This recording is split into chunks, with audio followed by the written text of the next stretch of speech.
Welcome to episode 1 of the Artist in Training YouTube channel. Thank you very much for watching. My name is Jeff, sponsored by JB Arts, and we are doing some fantastic drawing exercises today.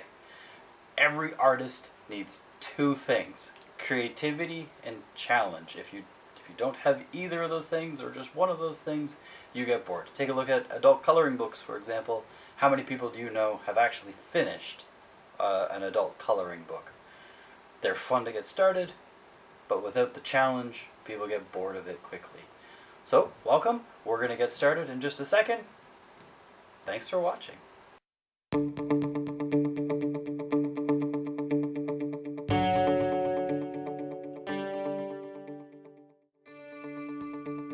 So first we're going to start with tips for creativity. Number 1, the eraser talk. Alright? If you want to get good at drawing, what we need to do is to learn to sketch. Alright? A sketch is a drawing you don't like. A sketch is a drawing that is quick, fast, creative, sloppy, fun, expressive. All of those things don't necessarily happen in the drawing stage. We can divide our drawings into 3 categories: our sketch, our drawing, and our rendering. So a sketch is, again, our quick drawing we don't really necessarily like. Most people don't leave their drawings in the sketching stage. Then we go to drawing, where we refine, refinish, we erase, and then we sort of phase into the rendering stage. The rendering stage is where we do our coloring, our shading, our things to really refine it and make it three-dimensional or expressive in color, and that sort of finishes off the piece. So where most people get stuck in the beginning of their creative portion is that if I asked you to draw the perfect circle, you would first draw a circle and go, oh, it's wrong, take your eraser, erase it, and then proceed to draw another one. And when that one's not perfect, you follow the same steps over and over and over again until you tell yourself you can't draw. However, a sketch is based on leaving the lines that you don't like to help you achieve the lines you do by going over it several times and putting in some new lines. And this way you're working comparatively. You look at your drawing and go, oh, I wish it was better like that, I should do this, I should do that. And this keeps your creative ball rolling, where every time you pick up your eraser, you stop that creativity. So here, when I've got my sketch, I go, ooh, I really like that circle, that's the best one I can do. I can take a pen and do a nice sharp hard line, and then take my eraser to it. The second I pick up my pen, that's a drawing stage. This is my sketch. I've left to the next one. And even if I were to render it, I a lot of the time don't even need an eraser. I can shade around it, and my circle lines that I didn't like before often just disappear. So, continuing on with our lesson here, is that if I used the eraser too early in my drawing, I'm just going to continue to make the same mistakes over and over again. Where if I can visually see my mistakes, I can use them comparatively to come out with something better. Alright? So it also comes down to your creativity is think of it as like a light switch that gets harder and harder to turn on or off. So if you have your creative light bulb on and you're working with it, you have to think positively. Ooh, I like this, I'm going to do this. Oh, this, I want it to look more like that, I'm going to do this instead. And you constantly keep that dialogue in your head running, because if you're like, oh, I don't like that, that sucks, you draw how you feel. And if you feel like you're not happy with it all the time, then that's probably as far as it's going to get. If you start going, ooh, I like this, so I can do this right here. So I like this line, I'm going to adjust it just slightly. And if you think in those sort of terms, you'll be a lot more positive of what you create. And that's the kind of energy you want to put into your art. Alright, number 2. Draw the same object many times, or in different positions. So for example, if I have an apple, what does the apple look like from this position versus the top of it? Doesn't sound very exciting, but when you start to challenge your brain into the way it sees things, like you normally look at an apple in a certain way, but then you take a bite out of it and try and draw it, well, then your brain has to interpret that same information differently. And when your brain interprets that information differently, you start to notice things more objectively. You start to really see what is in those areas, and you try and problem solve those. And that gets your brain thinking and looking at the details, and you'll notice more. And when you start to notice more, you can apply those to your picture, even if it isn't quite in the right proportions or whatnot. Doesn't matter as much as the fact that you noticed it somehow changed from the first time you drew it. And that can be really important. It's actually one of Leonardo's tips of getting better at drawing.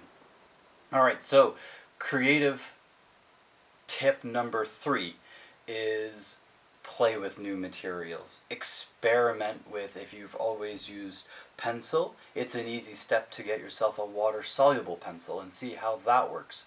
Sketch with it a bit. Apply a bit of water to your paintbrush. Activate the coloring nicely, and before you know it, you'll be doing all sorts of things. Your brain will be creatively triggered because you've given it a new problem to solve. Alright? Number 4 would be doodle every day, as much as you can. If you are writing yourself a grocery list and you need broccoli, draw a little broccoli beside it. If you need, you're talking on the phone to somebody, and doodle as much as you can. Have a notepad beside wherever you sit to talk to somebody. Anything you can do to add a little bit of extra drawing to your day will really help your abilities, and it doesn't take long to notice those sort of things. Obviously, keeping a sketchbook is the best way to really even track your progress. You do a couple little doodles. Sometimes the blank page is really intimidating. Just scribble a bit of a picture on it. Just scribble some lines and let your brain take over your subconscious. Just go with it and start to doodle on it. The more you put into that sketchbook, the better you get. It doesn't matter if you're 6 or if you're 66. Everyone starts in the same place at art. I see 6-year-olds and 66-year-olds who have never drawn before. They start at the same level. Art has nothing to do with age and everything to do with experience. The more you experience it, the better you get. So the more you can put into something like a sketchbook, the better you get. Some people keep their sketchbooks as journals where they write in extra little details, they take it traveling, they put in anything they can think of, little snippets of paper, and they create them into their own unique art piece that they keep. Other people will often do a picture, and if they like it, they take it out of the book and they put it somewhere nice, and their sketchbook isn't as treasured. It's just a place to work out ideas and to do the occasional picture that you like. I happen to have both. I have multiple sketchbooks for different purposes. I even have a sketchbook where it is just park benches, where I've drawn park benches, and then someone will come and sit down and I will discreetly draw them. Or you'll be surprised of like a bird will just jump into view, and creatively you draw that in. Somebody walks by and you really like to look at their dog, you just sketch it in. Those sort of things become fun, creative, spontaneous, and those are the kind of things that keep you interested in art. They're simple to do, it just takes a little bit of ambition to do it. Alright, moving on to next sort of creative idea is to mix things that you can see with your imagination. Okay? So you draw something that you can see. So for example, I'm going to draw a pen, and then you can imagine that pen drawing something. Okay? MC Escher did some great ones of two hands sort of drawing each other. Essentially, it's a pencil, his hand, he witnessed it, and then came up with a creative way of expressing that. It was the other hand drawing the other hand. So you can do that same sort of thing with anything. You take any kind of object, and whatever your imagination can come up with can be part of the picture. So some people have a real difficulty of drawing from their imagination, but your imagination needs to be triggered somehow. So if you have an object and draw it and then don't know what else to do with it, usually if you physically ask yourself as if you're talking to yourself, where's something funny this apple could be? Where could this pen be? What could this pen be doing? And usually when you ask yourself that question, immediately you have an idea pop into your head. Give that a shot. The more you do it, the better you'll get, I promise.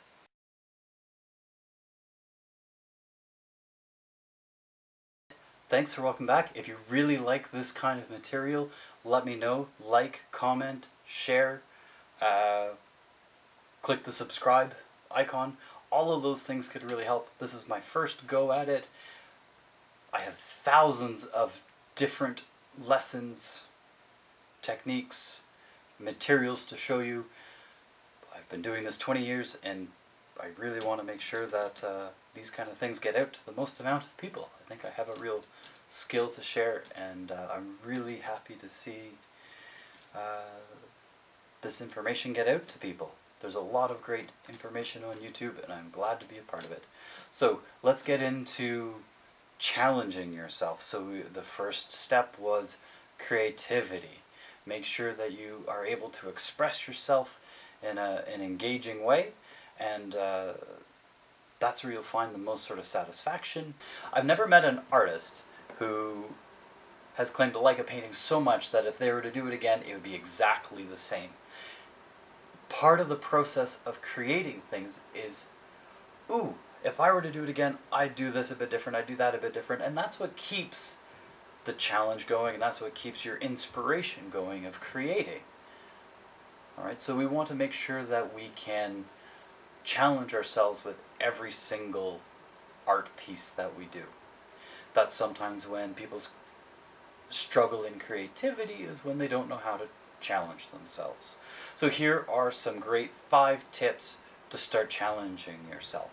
So step 1, try and draw or paint or sculpt, whatever your creative ambition is.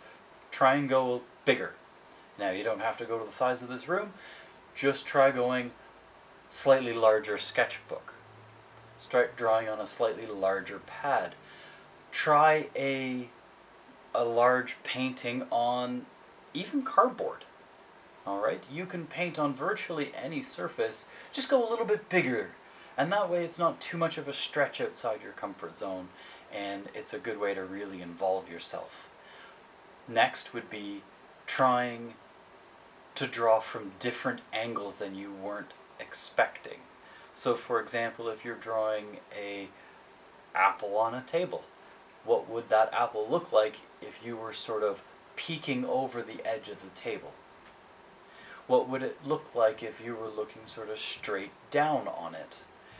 There's a lot of different angles or positions. You can even use a camera and its viewfinder to sort of establish those kind of ideas of, ooh, how would this angle look, how would that angle look, and then try and draw it from that sort of viewpoint. Not trying to draw it from your camera screen, trying to draw it from what you actually see. 3, draw from life. Try not to draw from pictures. If you're used to drawing from pictures, try drawing your cat. Alright, try drawing your cat while it's sleeping. Try and draw a bit of your room. You have hands, draw your hands, they're attached to you. Alright, those are the kind of things where just drawing anything you can see and you'll get better at understanding how it involves itself in other pictures. Still life, not the most exciting subject matter, but vital to learning how to draw, because all of the objects interact with each other in a very unique way. Trying to problem solve different textures or how light is transferred onto other objects. It's awesome to see the results of a few still lifes under your belt. Again, maybe not the most exciting, but definitely fits huge in the challenge category. And especially if you draw that still life, same still life, from several different angles or positions. Right? It's easy just to adjust yourself in your chair to change to the other side of the still life, and you can often leave them set up for longer periods of time. If you only get a couple of hours one night and then change your position a couple hours the other night, that'll keep your interest, still challenge you, and it doesn't take every night to reset it up. So tip 4, folks, is to try and draw from other artists. See how other artists have solved their problems or their challenges, and try and mimic what they've done. Artists who draw for long periods of time develop what's called a style, a certain way of drawing that's distinctive to themselves. You develop a style not through just like, ta-da, one appears. You develop a style through looking back at your work and saying, hey, I kind of draw in a certain way that is really my own. You don't come up with a style just by spontaneously inventing a new type of art. You develop a style based on the way you draw and your processes and your steps. So if you can start to look at other artists and follow their steps a little bit, you can definitely see your abilities increase.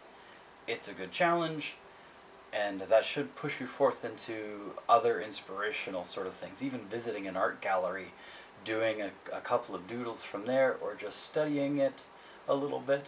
Look at a picture for longer than 3 seconds. You might start seeing things that you didn't notice before, and that usually sort of triggers a little bit of ambition to push forth and challenge yourself even more. Number 5, involve somebody else. Okay? Your art is very interpersonal. A lot of people like to sort of hide their art. They don't want to show anybody. People that they show it to may not understand its finished sort of idea. And people often offer comments of help, but usually don't know how quite to say it, and sometimes that comes across as negative. So the best thing to do when involving somebody else is to show them when your picture is nearly done. So involving somebody else in your art could be something as simple as doing a random shape, or asking them to do a random shape, and then you doing a drawing based on that. So here I take a look at this picture, this little doodle, I turn it around, and before you know it, I stop,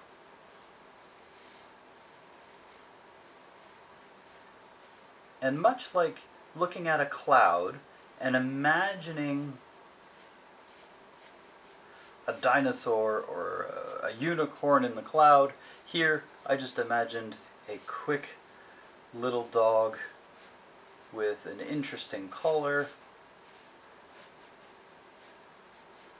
And here we go, we've got ourselves a little doodle.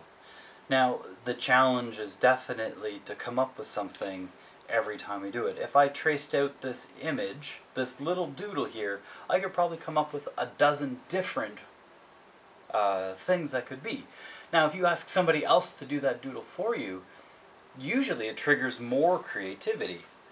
So for example, I have a helper here. She's going to draw a random shape onto my work here. Anything you want. Perfect. Thank you. So when I take a look at that, I give it a spin.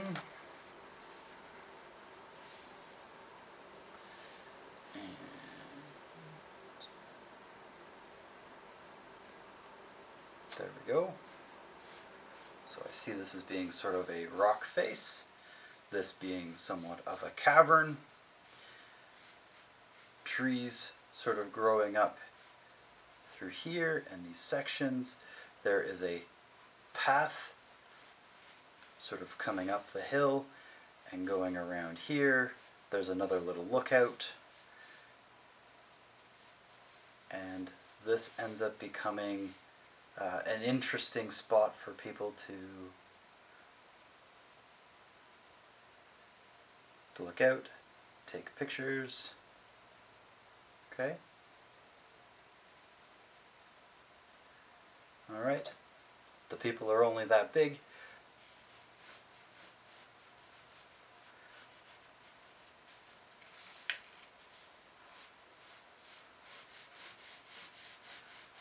Now, I don't expect you to do something like that using your imagination and sort of seeing a random shape, turning it into a cliff edge like that. But those kind of things you can develop into. You can imagine these things as they go. Again, I could turn that into a dozen different things, just with a little bit more time to sort of, I think it looks like that, and go with it. And that can be your challenge and your creativity in one single go. Getting other people to involve themselves in your art. Ask your friends to sit and pose for you. Just as they're reading a book, you could be doodling them. It doesn't have to be perfect. Usually the people that you care about aren't going to be too offended if you're learning how to draw and you draw them a couple of different times. All right? A lot of these kind of projects overlap. The challenge and the creativity can both work together, and I hope these kind of things really help what you're doing. So if you like what I've done, please comment, share, like. If you have any tips, please feel free to share. I happily promote positive creative ideas. Thanks very much for watching. Alright, that ends episode 1. Alright, can't wait till episode 2. Thanks!